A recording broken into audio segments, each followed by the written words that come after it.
Here is the question. Saturated solution of KNO3 with agar is used to make salt bridge because of.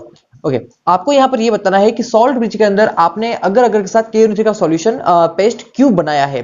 तो देखो actual में salt bridge का work क्या होता है। Salt bridge क्या करता है, दोनों ही हाफ सेल की इलेक्ट्रिकल न्यूट्रलिटी को मेंटेन करता है। जैसे कि मैंने यहाँ पर शो कर रखा है कि सॉल्ट ब्रिज क्या करेगा, जैसे देखो ये मेरा एनोड है, एनोड पे क्या होगी, ऑक्सीडेशन रिएक्शन होगी। तो यहाँ पर अगर ये मेरा जिंक का मेटल है और ये मेरा कॉपर का इलेक्ट्रोड है, तो जिंक क्या करेगा, Zn+2 की फॉर्म में क्या आएगा, सॉल्यूशन में आएगा और इलेक्ट्रॉन को क्या करेगा, यहां से ट्रांसफर करेगा। जैसे ही इलेक्ट्रॉन यहां से ट्रांसफर होंगे तो यहां से Cu2+ क्या होगा, इलेक्ट्रॉन के ऊपर जाकर डिपॉजिट होगा। तो हुआ क्या, सॉल्यूशन के अंदर क्या बढ़ा कि जिंक Zn+2 के अंदर कन्वर्ट हो रहा है, तो सॉल्यूशन के अंदर पॉजिटिव आयंस क्या हो रहे हैं, बढ़ रहे हैं। तो पूरा सॉल्यूशन कैसा हो चुका है, पॉजिटिवली चार्ज हो चुका है। यहां पर Cu+2 कहां चला गया, इलेक्ट्रोड के ऊपर, तो पूरा सॉल्यूशन कैसा हो चुका है, नेगेटिवली चार्ज आयन हो चुका है। यहाँ पर पॉजिटिव आयन बढ़ गया, यहाँ पर नेगेटिव आयन बढ़ गया। क्लियर है। अब होगा क्या इससे कि जैसे ही यहाँ पर पॉजिटिव आयन बढ़ा तो अब नेक्स्ट जैसे ही जिंक से Zn+2 बनने की कोशिश करेगा तो दोनों ही क्या हो जाएंगे, सॉल्यूशन भी पॉजिटिव चार्ज है, जिंक भी क्या है, पॉजिटिव चार्ज है, तो दोनों क्या एक दूसरे को रिपेल करेंगे। तो यहाँ पर जिंक का ऑक्सीडेशन होना पॉसिबल नहीं होगा। अगर जिंक का ऑक्सीडेशन नहीं होगा तो यहाँ से इलेक्ट्रॉन ट्रांसफर नहीं होंगे, यहाँ से इलेक्ट्रॉन ट्रांसफर नहीं होंगे, तो यहाँ पर कॉपर का रिडक्शन नहीं होगा। इन शॉर्ट आपका सेल क्या करेगा, वर्क करना बंद कर देगा।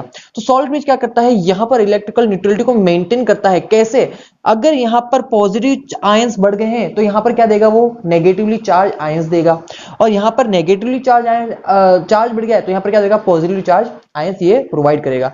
जिसकी वजह से क्या होगा, दोनों ही सर्किट के अंदर, दोनों ही सेल के अंदर, हाफ सेल के अंदर इलेक्ट्रिकल न्यूट्रलिटी मेंटेन होगी। अब मानो कि यहाँ पर इसने KNO3 है तो यहाँ पर क्या देगा, ये NO3- देगा इस साइड तो, और यहाँ पर क्या देगा, K+। अब मान लो कि यहाँ पर NO3- पहले आ गया, NO3- पहले आ गया, तो यहां पर NO3- मान लो कि 1 सेकंड में 10 NO3- यहां पर आए, जबकि यहां पर 1 सेकंड में से 5 K+ ही आए। तो क्या दोनों ही सेल के अंदर इलेक्ट्रिकल न्यूट्रलिटी मेंटेन होगी, क्या नहीं हो पाएगी, क्योंकि यहां पर सिर्फ 5 पॉजिटिव आए जबकि यहां पर 10 नेगेटिव आ गए।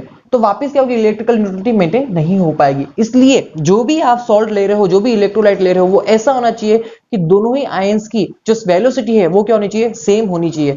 अगर सेम टाइम में, टाइम इंटरवल में सेम नंबर ऑफ आयंस दोनों ही सेल के अंदर, दोनों ही हाफ सेल के अंदर जाएंगे तो वहां पर इलेक्ट्रिकल न्यूट्रलिटी क्या होगी, मेंटेन होगी।